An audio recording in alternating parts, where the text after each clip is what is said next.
توہین عدالت کیس میں پیشی کے بعد وزیر اعظم کے وکیل بیرسٹر اعتزاز احسن نے میڈیا سے بات کی، جس میں وہ اپنے مزاج کے برعکس کئی بار غصے میں آئے، لیکن جذبات پر قابو رکھنے کے باوجود کچھ بھی نہ کہا اور کہہ بھی گئے والا معاملہ رہا۔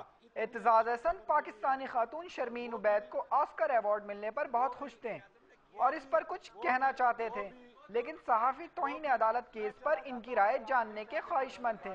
ایک صحافی نے مداخلت کی تو اعتزاز احسن یوں گویا ہوئے۔ میں چلا جاتا ہوں، اگر آپ نہیں چاہتے میں موضوع بات کروں۔ اعتزاز احسن نے ڈان نیوز کے نمائندے کے سوال کا جواب دینے سے بھی انکار کر دیا۔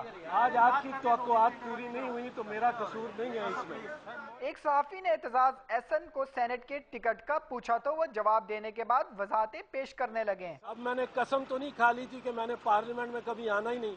میں پارلیمنٹ کا بندہ ہوں، میں پارلیمنٹ میں آنا چاہتا ہوں۔ میری پارٹی نے مجھے ٹکٹ دیا ہے، میرٹ پہ ٹکٹ دیا ہے، اور میں سمجھتا ہوں اور لوگوں میں بھی میرٹ یقیناً تھا، لیکن یہ کوئی فیس نہیں ہے۔ میں نے پہلے کہا تھا کہ اگر مجھے ٹکٹ ملے گا یا نہیں ملے گا میں پارٹی میں رہوں گا اور پارٹی کی خدمت کرتا رہوں گا۔